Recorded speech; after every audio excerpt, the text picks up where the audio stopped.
வேதாரண்யம் இனாம் நில விவகாரம் 23/6/2026 அன்னைக்கு வேதாரண்யம் தோப்புத்துறையில நீதிமன்ற ஏலத்துல எடுத்த சொத்துக்கள் 1920 நீதிமன்ற ஏலத்துல எடுத்த சொத்துக்கள் மக்களுக்கு குடிவார உரிமை குடிக்காணி பாத்தியம் முறையாக இருக்கக்கூடிய சொத்துக்களை திட்டமிட்டு நிலத்தை அபகரிக்கணுங்கிறதுக்காக பல்வேறு சூழ்ச்சிகளை நிறைவேற்றி அந்த நிலங்கள் கோயிலுக்கு சொந்தமான நிலங்கள் அப்படின்னு சொல்லி அறிவிப்பு பதாகைகள் வச்சிருக்காங்க.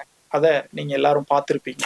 இப்போ இந்த வேதாரண்யம் இனாம் நில விவகாரத்துல இந்த நிலங்கள் எல்லாம் கோயிலுக்கு சொந்தமா மக்களுக்கு சொந்தமா அப்படிங்கிறதையும் தேவாரத்துல மிகச்சிறப்பாக புகழப்பட்ட திருமறைக்காடு என அறியப்படும் வேதாரண்யம் பகுதியில வீற்றிருக்கக்கூடிய வேதாரண்யேஸ்வர சுவாமி கோயில், அதாவது அங்க இருக்கக்கூடிய சிவன் கோயில் மிகவும் பிரசித்தி பெற்ற புகழ்பெற்ற கோயில்.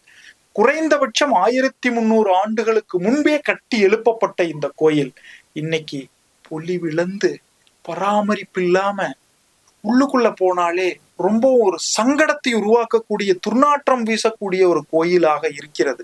இதற்கு காரணம் என்ன? கோயில் பொலிவிழந்து கிடக்கிறதுக்கு காரணம் என்ன? முழுக்க முழுக்க இந்த கோயில் இந்து சமய அறநிலையத்துறையினால் தான் பராமரிக்கப்படும். இந்த கோயில் பொலிவிழந்து கிடப்பதற்கு காரணம் என்ன?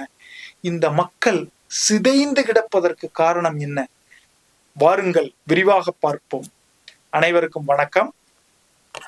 இப்போ இனாம் நில பிரச்சனைய நம்ம ரொம்ப தீவிரமா ரொம்ப தெளிவா மக்களுக்கு எடுத்து சொல்லிட்டு வர்றோம்.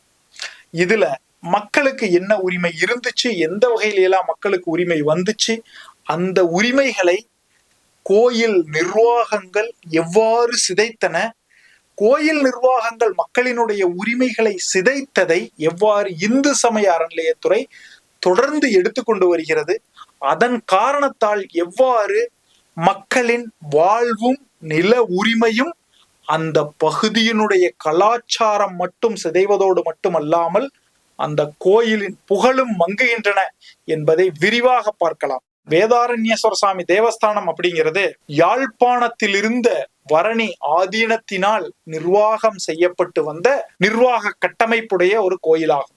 சரி, இப்போ வேதாரண்யேஸ்வர சுவாமி தேவஸ்தானத்திற்கு முதல்ல என்ன மாதிரியான உரிமைகள் இருந்தது, அது எந்த சட்டத்தின்படி வந்ததுங்கிறத நம்ம பார்ப்போம். இனாம்ங்கிறதுக்கான அடிப்படை ஆவணங்கள் அனைத்தும் நம்ம ஏற்கனவே பேசியிருக்கிறோம். முழுக்க முழுக்க இது இனாம்ல வர்றதுதான். இதனுடைய அடிப்படை என்னங்கிறத நம்ம பார்ப்போம். இப்போ நான் உங்களுக்கு ஒரு 1950களுக்கு முன்னாடி, அதாவது ஒண்ணு புரிஞ்சுக்கணும், இந்தியாவையும் ஆங்கிலேயர்கள் தான் ஆட்சி செய்து கொண்டிருந்தார்கள். அதே போல் இலங்கையையும் 1796 முதல் ஆங்கிலேயர்கள் தான் ஆட்சி செய்து கொண்டிருந்தார்கள். அதனால இங்க இருந்த என்ன சட்ட நடவடிக்கையோ அதேதான் இலங்கையிலும் பின்பற்றப்பட்டது. இப்போ இலங்கையில் இருந்து, அதாவது யாழ்ப்பாணத்தில் இருந்து, யாழ்ப்பாணம் எங்க இருக்குதுன்னா வேதாரண்யத்தினுடைய மறுகரை, இலங்கையினுடைய கரையில தான் யாழ்ப்பாணம் இருக்கிறது தான் இன்னைக்கு ஜப்னா. அங்க இருக்கக்கூடிய வரணி ஆதீனத்திலிருந்து நிர்வாகம் பண்ணப்பட்டுட்டு வந்ததுதான் வேதாரண்யேஸ்வர சுவாமி தேவஸ்தானம். இப்போ அங்கிருந்து கொடுக்கப்பட்ட பட்டா நீங்க பார்க்கலாம். இந்த பட்டா அதே சமயம் அவர்கள் வரி வசூல் செய்த ரசீது, அதுல என்ன போட்டிருக்காங்க, யாழ்ப்பாணம் வரணி ஆதீனம் வேதாரண்யேஸ்வர சுவாமி தேவஸ்தானம் அப்படிங்கிறத போட்டுட்டு இது வேதவனப்பட்டா, வேதவனப்பட்டாவுக்கான வரி ரசீது அவங்க போட்டிருக்காங்க அசல். இதுல எல்லாமே என்ன போட்டிருப்பாங்கன்னா, இந்த நம்பரு, ரயத்து பேரு, ரயத்துக்கிட்ட இருந்து எந்த பசலிக்கு அயன் அப்படின்னா என்ன, இந்த நிலம் அரசு நிலம்னு சொல்றதுக்கு. அப்படின்னா என்ன அர்த்தம்னா, வேதாரண்யேஸ்வர சுவாமி தேவஸ்தானம் அப்படிங்கிறது ஓர் அரசாக செயல்பட்டது. அரசுங்கிறது யாரு? அன்னைக்கு பிரிட்டிஷ்காரங்க ஆட்சி செய்த போது ஒருத்தர் அரசாக செயல்பட்டார்னா அவரு ஜமீன் உரிமை வச்சு எஸ்டேட் சட்டப்படிதான் அவர் செயல்படணும். இந்த வரி ரசீதாகட்டும் இந்த பட்டாவாகட்டும் எஸ்டேட் சட்டப்படி கொடுக்கப்பட்டது. 1802வது சட்டத்திலேயே என்ன சொல்லிட்டாங்கன்னா, லேண்ட் ஹோல்டர் ஆர் ஜமீன்தார் அவருக்கு கீழே இருக்கிற ரயத்துக்கு முறையாக பட்டா கொடுத்து ஒவ்வொரு வருடமும் வரி வசூல் செய்து வரணும்னு கொடுத்துட்டாங்க. அதனுடைய நீட்சியா தான் எஸ்டேட் சட்டம். அதுக்கப்புறம் அதுல சின்ன சின்ன திருத்தங்கள் கொண்டு வந்தாங்க. இவை அனைத்தும் முழுமையாக எஸ்டேட் சட்டப்படி கொடுக்கப்பட்ட பட்டாவும் ரசீதுகளும். இப்போ இதை பார்த்துட்டோம், ஐயன்னு போட்டோம், ஐயனுக்கான தீர்வை என்னங்கிறத போட்டுட்டோம். இதுல யார் வசூல் பண்றாங்கிறத முதல்ல தெளிவா பாத்துக்கங்க. Managing trustee Karnaman Maniyam. அப்போ இந்த ஜமீன்னா அந்த ஜமீன்தாரரும் ஜமீன், அதாவது இது தேவஸ்தானம் கமிட்டிங்கிறதுனுடைய கமிட்டியினுடைய தர்மகர்த்தா இல்ல மேனேஜிங் ட்ரஸ்டி அவர் தான் கையெழுத்து போடுறாரு. ஆனா ஜமீன் உரிமை பெற்றிருக்கக்கூடிய அனைத்து நிலங்களிலும் தேவையான அளவு கர்ணத்தையும் மணியத்தையும் அவர்கள் நியமிக்க வேண்டும். அப்ப கர்ணம் மணியம் தான் இந்த வரிய வசூலிச்சதற்கான ஆவணங்கள்ல கையெழுத்து போட்டிருக்காங்க. இப்போ என்ன ஆகுது அப்படின்னா, உங்களுக்கு தெரியும் 1802 பெர்மனன்ட் செட்டில்மெண்ட் ஆக்ட்ல ஜமீன்தாருக்கான உரிமையை கொடுத்தாச்சு. 1865 அந்த உரிமையை விரிவாக்கி எஸ்டேட் சட்டப்படி ரொம்ப தெளிவா சொல்லியாச்சுங்க. இந்த நிலத்துக்கு கீழே இருக்கக்கூடிய அனைத்து மக்களும் ரயத்துகள். 1894 இருந்து இந்த பகுதிகளில் பத்திரம் நம்ம கைக்கு கிடைச்சிருக்குது. இன்னொரு ஓலைச்சுவடி பத்திரம் நம்ம கைக்கு கிடைச்சது 1695 ஓலைச்சுவடி பத்திரம்.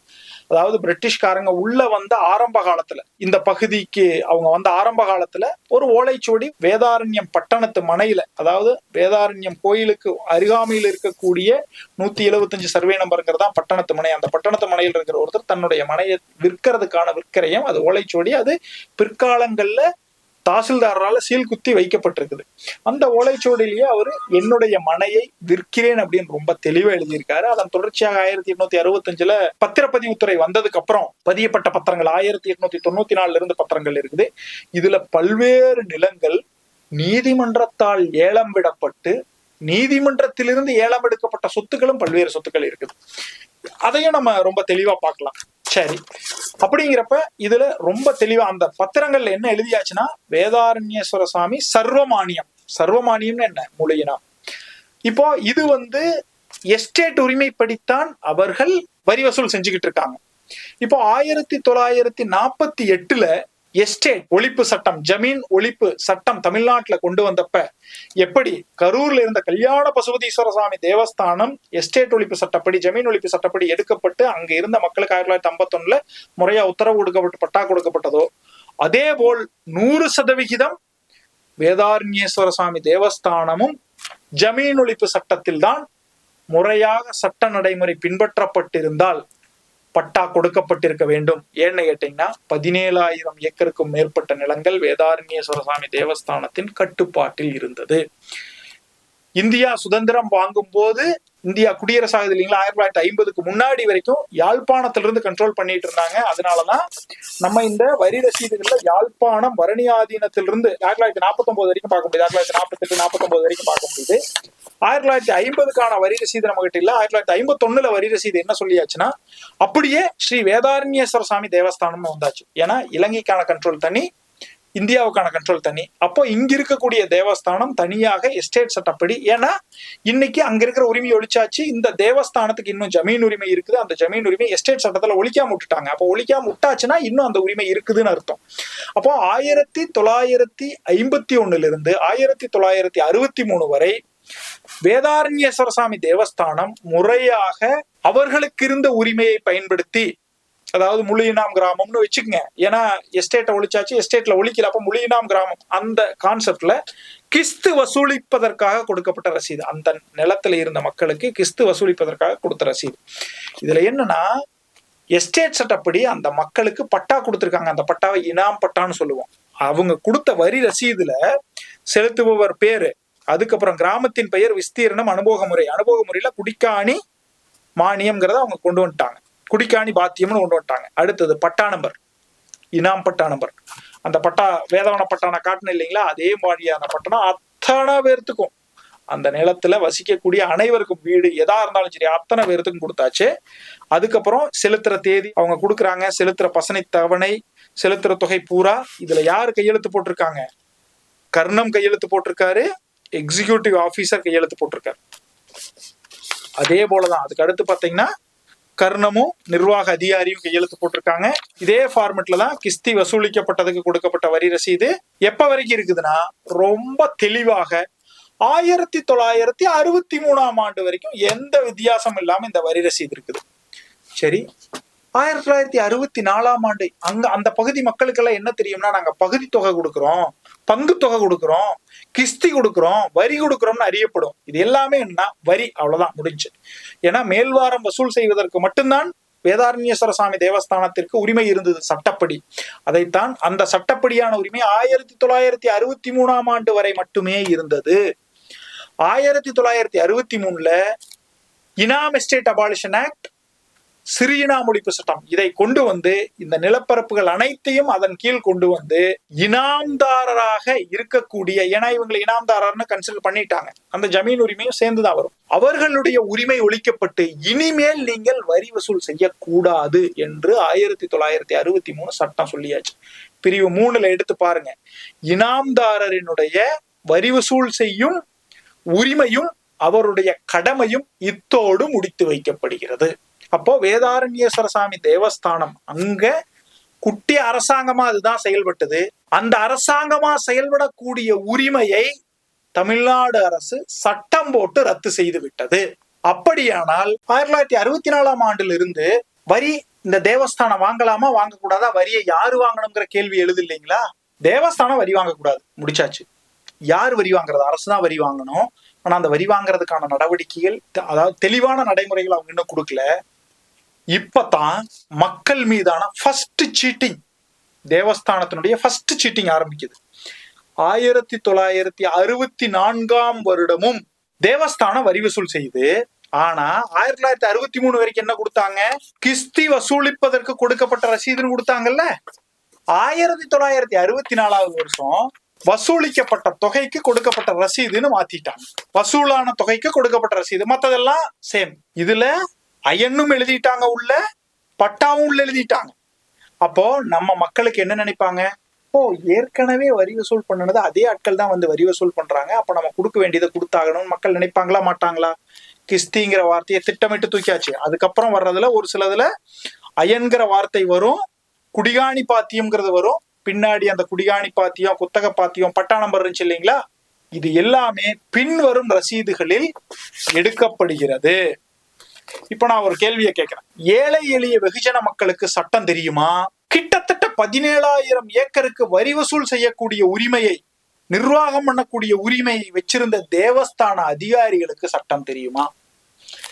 1956 இனாம்ஸ் அசஸ்மெண்ட் ஆக்ட்னு ஒரு சட்டத்தை அரசாங்கம் கொண்டு வருது. அந்த சட்டத்தை எதிர்த்து பல்வேறு நீதிமன்றங்களில் வழக்குகளை நடத்தியது வேதாரண்யேஸ்வர சாமி தேவஸ்தானம். இதான் அந்த வழக்கினுடைய விவரம். இதுபோல் 1963 சிறு இனாம் பெரிய இனாம் ஒழிப்பு சட்டங்களையும் வேலிட் இல்லைன்னு சொல்லி வழக்கு நடத்தினது தேவஸ்தானம். அப்போ சட்டங்களினுடைய நுணுக்கங்கள் அனைத்தையும் அறிந்தவர்கள் தேவஸ்தான நிர்வாகிகள், கோயில் நிர்வாகிகள்.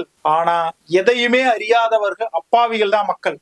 ஏற்கனவே பல 100 ஆண்டுகளாக இருந்த நடைமுறை பகுதியை, அந்த கிஸ்தியை கொண்டு கோயில் கணக்கு பிள்ளைகிட்ட தான் கட்டுவாங்க. அந்த கர்ணமணியம், ஏன்னா நிர்வாகமே ஒரு நிர்வாக ஸ்தலம், ஒரு அரசாக செயல்பட்டதான் கோயில். அப்போ மக்களுக்கு அது அரசுன்னு தான் தெரியும். அப்ப அங்கதான் கொண்டு கட்டுவாங்க. 1964 அங்கதான் கட்டினாங்க. 64 இருந்து 70, 72, 73 வரைக்கும் ரொம்ப தெளிவான வரி ரசீது இருக்குதுங்க. வரி ரசீதுல கோயிலிருந்து இருந்து கொடுக்கப்பட்ட ரசீது இருக்குது. ஆனா இதுல என்னன்னா, வசூலிக்கப்பட்ட தொகைக்கான ரசீதுன்னு தான் இருக்குதே ஒழிய கிஸ்துங்கிற வார்த்தையை திட்டமிட்டே தூக்கிட்டாங்க. இதுல அயன் அதுக்கப்புறம் வந்து ஒரு சில வரி ரசீதுகள்ல வருது, அதையும் நீங்க பார்க்கலாம். ரொம்ப தெளிவாவே அயன்னும் வருது. பசலி கீழே எந்த கணக்கில்னா அயன் கணக்கில் கொடுக்கப்பட்டதுங்கிறது 1972 வரி ரசீதுல வருது. இது மாதிரி அவங்க எந்த கணக்குல அதெல்லாமே ரொம்ப தெளிவா எழுதியிருக்கிறாங்க. 1971 அதுலயும் அயன் தான் எழுதியிருக்காங்க. இந்த மாதிரி ரொம்ப தெளிவா எழுதியிருக்காங்க. அதற்கப்புறமும் கொஞ்ச நாட்களுக்கு அப்புறம் நிலவரி வசூல் பண்றதையே அரசாங்கம் நிறைய இடத்துல விட்டுருச்சு. இந்த கடந்த 10-20 ஆண்டுகளா நிறைய முறையா நிலவரி வசூல் பண்ணல. இப்போ இந்த மாதிரியான சூழல் நடந்துட்டு இருக்குது இல்லைங்களா? அதாவது தேவஸ்தானம் தன்னுடைய உரிமையை இழந்த பிறகும் தனக்கு அந்த உரிமை இருப்பது போல் ரசீதுகளில் வார்த்தைகளை மாற்றி, அப்படியானால் அதை போலி ரசீது என்றுதான் சொல்ல வேண்டும், போலி ரசீதுகளை கொடுத்து மக்களை ஏமாத்த ஆரம்பிக்குது. இது போன்ற ஏமாற்றுதல் வேதாரண்யேஸ்வர சாமி தேவஸ்தானத்துல மட்டும் இல்ல, மற்ற பக்கமும் நடந்திருக்குது. அதாவது ஒரு அரசு நிர்வாகம், அதாவது தமிழ்நாடு அரசுக்கு பதிலாக இது அரசு நிர்வாகமா செயல்பட்ட ஒரு நிர்வாகம், மக்களின் உரிமைகளையும் உடைமைகளையும் பாதுகாக்க வேண்டிய நிர்வாகம் எவ்வாறு இது போன்ற தவறுகளை செய்யலாம் என்று தெரியவில்லை. அப்போ தவறு மக்கள்கிட்ட இல்ல, முதல் தவறு, அடிப்படையிலேயே மிக முக்கியமான தவறு இது அவங்ககிட்ட இருந்து வந்தது. சரி, இதுதான் நடந்தது. அதுக்கப்புறம் என்னாச்சுன்னா 1965 67 தான் ரூல்ஸ் ஃப்ரேம் பண்ணி சிறு இனாம்ல மேஜர் இனாம்லயும் பட்டா கொடுக்க ஆரம்பிக்கிறாங்க. வேதாரண்யத்தை பொறுத்த வரைக்கும் இங்க பாத்துங்க, இது வந்து கோயில் வேதாரண்யேஸ்வர சாமி திருக்கோயில் இருந்து 13/7/2024 அன்னைக்கு கொடுத்த அறிவிப்பு. அதுல என்ன சொல்றாங்கன்னா, 12,866 ஏக்கர் நிலங்கள் 7 சென்ட் வேதாரண்யேஸ்வர சாமி திருக்கோயில் கிட்ட இருக்குதுன்னு இந்த நிலங்கள் அனைத்தும் இனாம் நிலங்கள்னு சொல்றாங்க. ஆர்டிஐல பதில் போட்டு கேட்கும் போது அவர்களுக்கான நிலங்கள் இனாம் வகையில தான் வந்ததுன்னு சொல்றாங்க.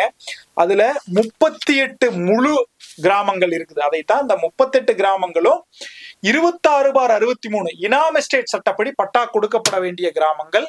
அதுல வேதாரண்யம் பட்டணம் மனை, அதுக்கு தான் இப்ப நீதிமன்ற வழக்குகள் எல்லாம் நடந்துகிட்டு இருக்குது. அதை தாண்டி 37 கிராமங்கள் இருக்குது. அது போக மீதம் இருந்த நிலங்கள் அனைத்தையும் சிறீனாம்ல பட்டா கொடுத்தாங்க. ஆனா ஒரிஜினலா இந்த நிலங்கள் அனைத்தும் 1948 ஜமீன் ஒழிப்பு சட்டத்துல எப்படி கல்யாண பசுபதீஸ்வர சாமி தேவஸ்தானத்துக்கு கொடுத்தாங்களோ அதே போல, தண்டல் கிராமம் திருப்போரூர்ல எப்படி கொடுத்தாங்களோ அதே போல வேதாரண்யேஸ்வர சாமி தேவஸ்தானமும் ஜமீன் ஒழிப்பு சட்டத்துல தான் கொடுத்திருக்கணும். எதுல கொடுத்தா என்னங்க, ரயத்துல இருக்கிற ரயத்துக்கு பட்டா கொடுத்தா போதும். அந்த பட்டாவை முறையா கொடுக்கல. இதுல 38 முழு கிராமத்துல நெய்விளக்கு தோப்புத்துறைங்கிற 2 கிராமத்துக்கு மட்டும்தான் முழுமையாக பட்டா கொடுக்கப்பட்டிருக்குது. மிச்ச எந்த கிராமத்துக்கும் 26/63 சட்டப்படி பட்டா கொடுக்கப்படவில்லை. ஏன் இந்த பாரபட்சம் அரசாங்க நடவடிக்கையில், நம்ம கேள்வியை கேட்கிறோம். அடுத்தது, சிறீனாம் ஒழிப்பு சட்டத்துலதான் பட்டா கொடுத்தாங்கிறாங்க இல்லைங்களா. இதுவே வேதாரண்ய பட்டணம்ங்கிறதா 26/63 கொடுக்க வேண்டியது மொத்தமாவே 125 பேருக்கு தான் பட்டா கொடுத்திருக்காங்க. அங்க பட்டா கொடுக்கப்பட வேண்டிய நபர்களே 1200 1300 பேருக்கு மேல இருக்காங்க. அப்போ ஏன் அதுலயும் கொஞ்சம் பேருக்கு மட்டும்தான் பட்டா கொடுத்தீங்க? இது எல்லாமே முழுக்க தவறு. அடுத்தது என்னன்னா, இது இனாம் எஸ்டேட்ல 26/63 சட்டத்துல ஒரு குறிப்பிட்ட மக்கள் பட்டா வாங்குறாங்க, 30/63 குறிப்பிட்ட மக்கள் பட்டா வாங்குறாங்க. இவங்க பட்டா வாங்கினதும் என்ன பண்ணுதுன்னா, இந்த தேவஸ்தானம், இந்த கோயில் அவங்க மேல வழக்குகளா தொடுக்குது. யாரெல்லாம் வழக்குகளுக்கு பணம் செலவழித்து தினமும் நடந்து அவர்களால் வழக்கை நடத்த முடிந்ததோ, உதாரணம் ஸ்வஸ்திக், அவங்க 2 சட்டப்படியும் வழக்கு 2000 வரைக்கும் நடத்தினாங்க. சுப்ரீம் கோர்ட் வரைக்கும் போய் கோயிலுக்கு இந்த நிலங்களை கேட்பதற்கு அருகதை இல்லை, அவர்களிடம் எந்தவித ஆவணமும் இல்லை, இழப்பீடு மட்டுமே கேட்பதற்கு அவர்களுக்கு உரிமை உண்டுன்னு இந்த 2 நீதிமன்ற உத்தரவுகள்லயும் ரொம்ப தெளிவா சொல்லிட்டாங்க. இந்த கோயில் நிர்வாகத்துக்கு இதெல்லாம் தெரியாதுன்னு நினைக்கிறீங்களா? அவங்களுக்கு தெளிவா தெரியும். மக்களுக்கு ஒண்ணும் தெரியாது, மக்களை ஈஸியா ஏமாத்தி போடலாங்கிறதும் அவங்களுக்கு தெரியும். அதனாலதான் மக்கள் மேல இத்தனை வழக்குகளை தொடுத்தாங்க. சரி, இதுல மக்கள் பட்டா கேட்காம இருந்தாங்கன்னு நினைக்கிறீங்களா? தொடர்ச்சியாக மக்கள் பட்டா கேட்டுக்கிட்டு இருந்தாங்க. ஒரு உதாரணம் கொடுக்குறேன் பாத்துங்க. தோப்புத்துறையினுடைய பட்டாமணியாரர் என்று அறியப்படுபவர், இப்போது பிரச்சனைகள்ல பேசப்படக்கூடிய ஒரு நபருடைய தாத்தா. அவரு 1979 ஒரு அரசுக்கு ஒரு கடிதம் எழுதுறாரு. அந்த கடிதத்தினுடைய ஒரு சில சரத்துக்களை மட்டும் படிக்கிறேன், கேட்டுங்க. ஸ்ரீ வேதாரண்யேஸ்வர சாமி பெயரால் உள்ள நிலங்கள் எங்களால் குத்தகைக்கு பெறப்படவில்லை. முதல்ல புரிஞ்சுக்கங்க. இன்னைக்கு அங்கதான் என்ன சொல்றாங்கன்னா, குத்தகை கட்டல அதனால நிலத்தை எடுக்கிறோம்ங்கிறாங்க. இந்த நிலங்களே முதல்ல அடிப்படையில குத்தகை நிலங்கள் கிடையாது. அடுத்தது, நாங்கள் தேவஸ்தான நில குத்தகைதாரர்களும் அல்ல. தேவஸ்தான நில குத்தகைதாரர்கள் என்ன சொல்றாரு? மேற்படி நிலங்கள் அக்கால அரசாங்க அனுமதியின் பேரில் ஆரம்ப காலத்தில் பட்டா முச்சலிக்கையின் பெயரில் தேவஸ்தானம் நஷ்டஈடு பெற்றுக்கொண்டு கிராமவாசிகளுக்கு குடிக்காணி பட்டா கொடுக்கப்பெற்று எஸ்டேட் சட்டப்படி கொடுக்கப்பட்டதுங்கிறதும், தேவஸ்தானம் எஸ்டேட் ஹோல்டரா அந்த இடத்தினுடைய நிலத்தை நிர்வகிக்கக்கூடிய ஒரு நிர்வாகியா இருந்ததும் ரொம்ப தெளிவா தெரியும். அதன் பெயரில் குடிகாணி பாத்தியமாக பரம்பரையாகவும் ஒருவருக்கொருவர் கிரயம் செய்தும் கிரயம் பெற்றும் தானம் அடமானம் முதலானவர்களுக்கு உட்படுத்தியும் நீதிமன்ற நடவடிக்கைகளுக்கு கட்டுப்படுத்தியும் அனுபவிக்கப்பட்டு வருகிறது. மேற்படி நிலங்களுக்கு ரயத்துவாரி நிலங்களுக்கு விதிக்கப்படுகின்ற சர்க்கார் கிஸ்தியை போல் தேவஸ்தானமும் தரவாரியாக தீர்வை நிர்ணயம் செய்து வசூலித்து வருகிறது. அதாவது முழு இனாம் கிராமங்கள் இல்ல முழுமையாக வரிவிலக்கு அளிக்கப்பட்ட நிலங்களை பொறுத்தவரையில் அரசாங்கம் பெர்மனன்ட் செட்டில்மெண்ட் நிரந்தர தீர்வையை நிர்ணயிக்காது. அப்ப என்ன சொல்லிரும்னா, அரசாங்கத்தை போலவே அதனுடைய சட்ட விதிகளை மதித்து 1802 இருந்து கொண்டு வரப்பட்ட சட்டம் மதித்து நிரந்தர தீர்வையை, அந்த கிஸ்தியை தீர்வையை தான் இந்த எஸ்டேட் ஹோல்டர் வசூலிக்கணுங்கிறத சொல்லிட்டாங்க. அதன் அடிப்படையில தான் இவங்க மொத்தமா இதை பண்ணினாங்க. இந்த ஆவணங்கள் அனைத்தும் கோயில் நிர்வாகத்திலிருந்து இனாமொழிப்பு சட்டங்கள் கொண்டு வரப்பட்ட போது அரசிற்கு மாற்றப்பட்டது. இதை முக்கியமா குறிச்சு வச்சுக்கோங்க. இது 1979 நடந்தது. 1972 திரும்ப சுப்பையா அப்படிங்கிறவரால சிறு இனாம் ஒழிப்பு சட்டம், இந்த இனாம் எஸ்டேட் ஒழிப்பு சட்டங்கள்ல குறைபாடுகள் இருக்குது, ரைத்துகளால பட்டா பெற முடியலன்னு சொல்லிட்டு ஒரு தனிநபர் சட்டம் கொண்டு வர்றாரு, சட்ட முன்வடிவு வைக்கிறாரு. அரசாங்கம் என்ன சொல்லுதுன்னா, இது முழுமையா எங்களுக்கு தெரியும், இதற்கு அரசாங்கமே ஒரு சட்டம் கொண்டு விட போகுது, அதனால உங்க சட்ட முன்வடிவை பின்வாங்கிங்கன்னு சொல்றாரு. அதனுடைய சட்டசபை விவாதம் தான் இது. அப்போ இதுல ரொம்ப தெளிவாக ரயத்துகளுக்கு இருக்கக்கூடிய உரிமையை முழுமையாக கொடுக்காமல் இருக்கின்ற சட்டங்களில் சில குழப்பங்களும் ஓட்டைகளும் இருக்கின்றன. அதனை இந்த தேவஸ்தான நிர்வாகிகள் தவறாக பயன்படுத்தி இந்த சட்டங்களின் பலன்கள் முறையாக உரிமையுடைய மக்களுக்கு போய் சேருவதை தடுக்கிறார்கள் என்பதை நாம தெளிவா தெரிஞ்சுக்கலாம். இதுலயே அவர் கடைசியில் என்ன சொல்லிட்டாருன்னா, இந்த நடவடிக்கைகள் பட்டா உரிமை வழங்க இதுல என்ன சொல்றாரு, தமிழக அரசு கணம் அறநிலையத்துறை அமைச்சர் அவர்களுக்கும் வருவாய்த்துறை அறநிலையத்துறை மேலதிகாரிகளுக்கும் மனுக்கள் மூலம் தெரிவித்துக் கொள்ளப்பட்டதுடன் கணம் அறநிலையத்துறை அமைச்சர் அவர்கள் எங்கள் உரிமை விவரங்களை அறிந்ததன் பெயரில் மேற்படி சட்டத்தில் அனுபவதாரர்களுக்கு பட்டா கொடுக்க வகை செய்யப்படாததால் இனாம்தாரருக்கு சர்க்கார் நஷ்ட ஈடு கொடுக்க வகை செய்ய வேண்டிய அவசியம் ஏற்படாததால் நாங்களே நஷ்ட ஈடு கொடுக்க ஒப்புக்கொள்வதன் பேரில் அனுபவதாரர்களுக்கு பட்டா உரிமை வழங்க பரிசீலனை செய்ய ஒப்புக்கொண்டிருக்கிறார்கள். அப்போ இவர்களுக்கு பட்டா கொடுக்கறதுக்கு அரசாங்கமே ஒத்துக்கிடுச்சு அப்படின்னு 1979 சொல்றாங்க. 1972 திரும்பவும் அதே அரசாங்கம் தான் சொல்லுது நாங்க பட்டா கொடுக்குறோம். அப்போ 72 79 இந்த கோரிக்கை 72 சொல்லும் போதே சொல்றாங்க, விவசாய சங்கங்களும் பொதுநல அமைப்புகளும் அதிதீவிரமாக போராடுகின்றன சொல்றாங்க. போராடித்தான் சட்டமே முதல்ல வந்துச்சுன்னு சொல்றாங்க. 1959 வெள்ளகோயில்ல இனாம் நில உரிமை மீட்புக்காக ஒரு இயக்கம் ஏற்படுத்தினதையும் நம்மளுக்கு தெரியும். அதனுடைய விவரமும் இதுல இருக்குது, நீங்க பாத்துக்கலாம். இவ்வாறு பல்வேறு காலங்களில் அதிதீவிரமாக போராட்டங்களை முன்னெடுத்துத்தான் இனாம் ஜமீன் முறைகள் தமிழ்நாட்டில் ஒழிக்கப்பட்டு ரயத்துகளுக்கு பட்டா வழங்குவதற்காக சட்டங்கள் கொண்டு வரப்பட்டன. ஆனா சட்டம் பெயரளவில் தான் கொண்டு வரப்பட்டு முறையாக அரசு செய்ய வேண்டிய செயல்களை செய்யாமல் உரிமையுடையவர்களுக்கு பட்டா கொடுக்காமல் விவரம் இருப்பவர்களோ அல்லது வசதி படைத்தவர்களோ மட்டுமே மேல மேல மேல நீதிமன்றங்களை முறையீடு பண்ணி அவர்களுடைய உரிமையை உறுதிப்படுத்தி கொண்டார்களே தவிர அப்பாவி ஏழை எளிய வெகுஜன மக்கள் அவர்களுடைய உரிமையை உறுதிப்படுத்தவில்லை. இதில் தேவஸ்தானங்களும் 1963 அப்புறம் வரி வசூலிக்கக்கூடிய உரிமையை இழந்த பின்னரும் மக்களை ஏமாற்றி வரி வசூல் செய்யும் படிவங்களில் மாற்றங்களை செய்து, ஏன்னா வரி வசூல் செய்யறதுக்கு அவங்களுக்கு உரிமை இல்லை, நன்கொடை வாங்குறதுக்கு உரிமை இருக்குல்ல, அதை அப்படி போய் சொல்லுவாங்க. நன்கொடை பெறுவதை போல் முதல்ல வசூலிக்கப்பட்ட தொகைன்னு போடுறாங்க, பிற்காலங்களில் அதை குத்தகையாகவும் வாடகையாகவும் பாவித்து மக்களினுடைய நில உரிமையை அபகரிக்கும் செயலை செய்து வருகின்றன. அந்த செயலை தற்பொழுது இந்து சமய அறநிலையத்துறையும் தொடர்கிறது என்பதுதான் வேதனையிலும் வேதனை. சரி, இப்போ என்னாச்சு? அதுக்கப்புறம் மக்கள் தொடர்ச்சி 1979 மனு கொடுக்கறத பார்த்தோம் இல்லைங்களா? அதுலயே அவர் சொல்லியிருப்பாரு, நாங்க எங்க நிலத்துக்கு பட்டா வேணும், ரயத்துவாரி பட்டா வேணும்னு விண்ணப்பிச்சிருந்தாலும் எங்க யாரையுமே முறையா விசாரிக்காம ரயத்துவாரி பட்டா கோயில் பேர்ல விடப்பட்டாச்சும்பாரு. எப்படிங்க அந்த மக்களை முறையா விசாரிக்காம, இவர் பட்டாமணியார், அவர் சொல்றத தப்புன்னு நம்ம எடுத்துக்கவே முடியாது. அது அரசாங்கத்தினுடைய கவனத்துக்கு கொண்டு போயிட்டாரு, அரசாங்கமும் பரிசீலிக்கிறேன்னு சொல்லிருச்சு. அப்போ இதுக்கு அடுத்து திரும்ப தொடர்ச்சியா மக்கள் எங்களுக்கு பட்டா வேணும்னு மனு கொடுத்துக்கிட்டே இருக்கிறாங்க. இது 1972 அப்புறம் இந்த தேவஸ்தானமும் இந்த ரைத்து வரி பட்டா கோயில் பேருக்கு வாங்கிட்டாங்க இல்லைங்களா? வாங்கினதுக்கு அப்புறம் வேதாரண்யத்தில் இருக்கிற ஒரு 400 பேருக்கு உரிமையல் நீதிமன்றத்துல வழக்கு போட்டிருக்காங்க. இந்த விவரம் முதல்ல அறநிலையத்துறையில் இருக்கான்னு கேளுங்க. இந்த வழக்கு வர மத்தனவையும் மக்கள் வச்சிருக்காங்க, பழைய மக்கள் வச்சிருக்காங்க, வழக்கறிஞர் வச்சிருக்காங்க. அங்க இருக்கக்கூடிய வழக்கறிஞர், மூத்த வழக்கறிஞர் ஒருத்தர் தான் அந்த வழக்கு நடத்தினாரு. எல்லா ஆவணங்களையும் நம்மளுக்கு கொடுத்திருக்காரு. அப்போ இந்த வழக்குகள்லயும் கோயிலுக்கு எந்த உரிமை இல்லைன்னு சொல்லி உரிமையில் அனைத்து மக்களுக்கு இருப்பதாக சொல்லி தீர்த்து வைக்கப்பட்டிருக்கின்றன. இவ்வாறு இருக்கும்போது இந்த தேவஸ்தான நிர்வாகிகள் என்ன பண்றாங்கன்னா, சந்தர்ப்பத்துக்கு எப்படி மக்களை ஏமாத்துறதுக்கு சந்தர்ப்பத்தை எதிர்பார்த்துக்கிட்டு இருக்காங்க. அப்போ அன்னையிலிருந்து எப்போ 1963 இனாமொழிப்பு சட்டம் கொண்டு வந்ததுல இருந்து அவர்கள் இந்த நிலத்தை அபகரிப்பதற்கான வேலையை செஞ்சுட்டு வர்றாங்க வேதாரண்யத்துல. அன்னையில இருந்து இன்னைக்கு வரைக்கும் இந்து சமய அறநிலையத்துறை அதைத்தான் செய்யுது. நம்ம என்ன கேட்கிறோம்னா, ஒரு அரசுக்கு ஒரு மக்களுக்கு நில உரிமை நியாயமாக இருக்குது அப்படின்னா முறையான ஆவணங்களை பரிசீலிச்சு அவர்களுக்கு நில உரிமையை உறுதிப்படுத்துறதுல உங்களுக்கு என்ன பிரச்சனை? இல்லாத உரிமையை அவங்க கேட்கலையே, இருக்கிற உரிமையை தானே கேட்கறாங்க. அரசு செஞ்ச தவறை திருத்த சொல்லித்தானே கேட்கறாங்க. இது மக்களின் தவறே இல்ல வேதாரண்யத்தை பொறுத்த வரைக்கும். ஏன்னா மக்கள் பட்டா வேணும்னு விண்ணப்பிச்சிருக்காங்க. அதை நிராகரிச்சது யார்? அரசு தான். ஏன் நிராகரிச்சது? முறையா விசாரணை வைக்காம தான் நிராகரிச்சது. சரி, முறையா விசாரணை வைக்காம நிராகரிச்சது அன்னைக்கு தானே கேட்டீங்கன்னா கிடையாது.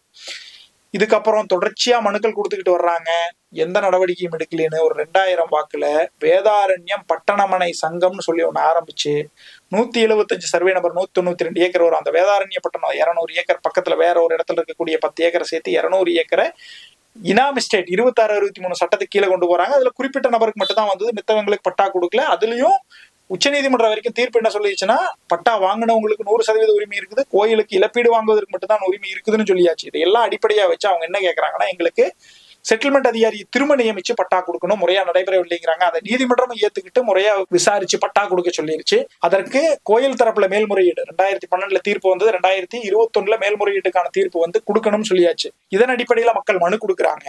திரும்பவும் செட்டப் செல்லப்பா வந்துட்டாங்களுங்க. இந்த வழக்கு 2026 தீர்ப்பு கொடுக்கிறாரு. யாரு தீர்ப்பு கொடுக்கிறாருன்னு பாத்தீங்கன்னா, நிலவரி திட்ட அலுவலர்கிட்ட போய் 9/1/2026 தீர்ப்பு கொடுக்கிறாரு. அந்த தீர்ப்புல அதாவது இந்த வழக்கு போட்டது, ஆரம்ப வழக்கு போட்டது 2012, அதுக்கு முன்னாடி இருந்தே வழக்கு நடந்துகிட்டு இருக்கு, அதுக்கு முன்னாடி இருந்தே பெட்டிஷன் கொடுக்குறாங்க. இந்த இதைய முறையா விசாரிச்சு உரிய ஆவணங்களின் அடிப்படையில தீர்ப்பு கொடுங்கன்னு தான் ஹைகோர்ட் தீர்ப்பு கொடுத்திருக்குது. ஆனா 2018 மக்கள் பண்ணின கிரைய ஆவணத்தை எடுத்துக்கிறாரு. நான் கேட்கிறேன், வழக்கே 2012 வழக்குங்க, எப்படி 2018 வழக்குகள் எடுப்பீங்க? 2012 என்ன சொல்றாங்க, எங்களுக்கு குடிவார உரிமை இருக்குதுன்னு எல்லா ஆவணத்தையும் காட்டியிருக்காங்க, நீதிமன்ற தீர்ப்புகள் உட்பட காட்டியிருக்காங்க. அப்போ இந்து சமய அறநிலையத்துறையும் துணை போகின்ற வருவாய்த்துறையும் திட்டமிட்டே மக்களை வஞ்சிக்குதுன்னு சொல்றத தவிர வேற என்ன சொல்லணுங்க?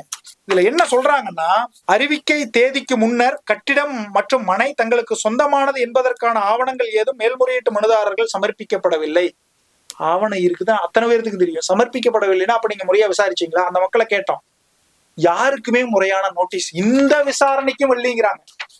அப்ப திட்டம் எவ்வளவுதான் திட்டம் போட்டு மக்களை ஏமாத்துவீங்க? அதுக்கு நீங்க ரொம்ப சிம்பிளா சொல்லிட்டு போயிடலாமே, இந்த நிலத்தை பூரா அரசு எடுத்துக்கிருச்சு, இந்த மக்களுக்கு எந்த உரிமையும் கிடையாது, நீங்க நீதிமன்றத்துக்கு போக கூடாதுன்னு சொல்லிட்டா முடிஞ்சு போச்சு. அவர்களுக்கு இருக்கக்கூடிய உரிமையை எந்த சட்ட விதிகளையும் முறையாக பயன்படுத்தாமல் அராஜக போக்கை பயன்படுத்தி, தவறான சட்டங்களை பயன்படுத்தி, தவறான ஆவணங்களை, இதுலயும் இந்து சமய அறநிலையத்துறையின் சார்பாக கொடுக்கப்பட்டதுல நாங்க தேவஸ்தானமா இருந்தோம், மக்களுக்கு குடிவார உரிமை இருந்துச்சு, 1920 பத்திரம் பட்டா இருந்துச்சுங்கிறத எதையுமே சொல்றத மறைச்சிட்டு இந்த சொத்து பூரா எங்களுதுன்னு சொல்றாங்க.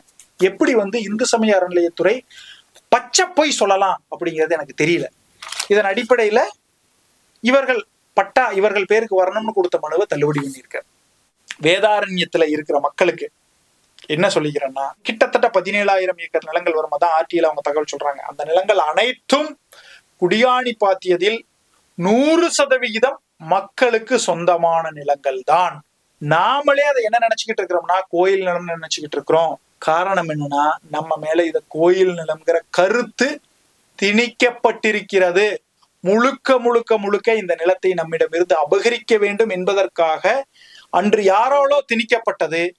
இதை சரி செய்ய வேண்டிய கடமையும் பொறுப்பும் உள்ள அரசும், அதாவது இந்து சமய அறநிலையத்துறையும் வருவாய்த்துறையும் இன்னைக்கு இந்த நிலங்களை மக்கள்கிட்ட இருந்து பிடுங்கணும்னு நினைக்குது. இதுக்கு என்ன காரணம்?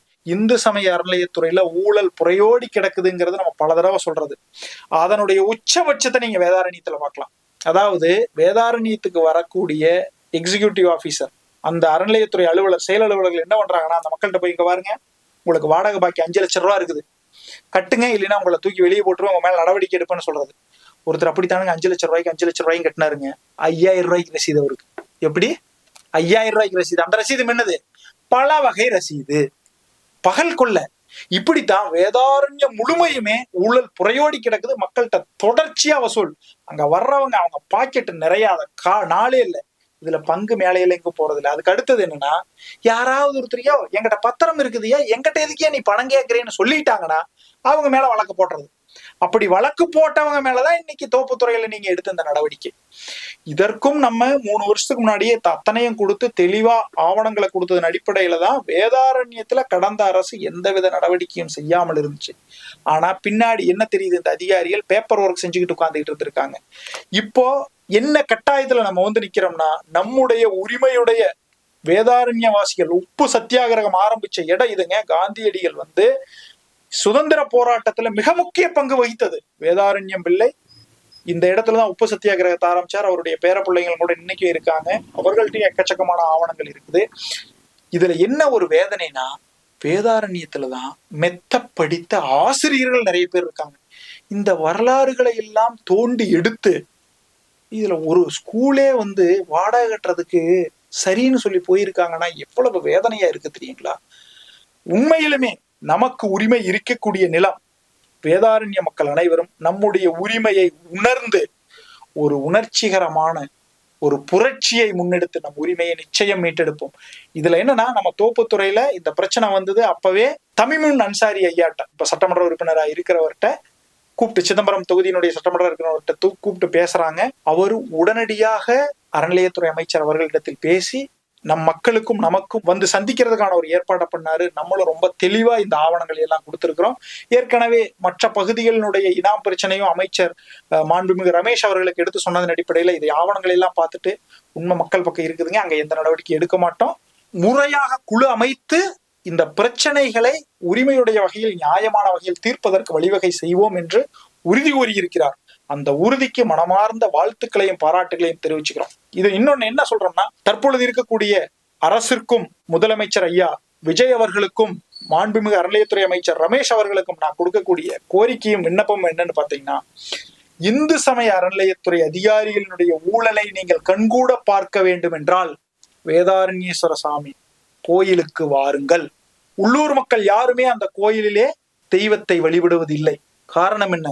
கடந்த 75 ஆண்டுகளாக அவர்களுக்கு கிடைத்தது கோயிலில் இருந்து இந்த சிக்கல் இன்னல் மட்டும்தான். அவர்கள் தெய்வத்தை வெறுத்து விட்டார்கள். கோயில் பக்கம் யாருமே போறதில்லை.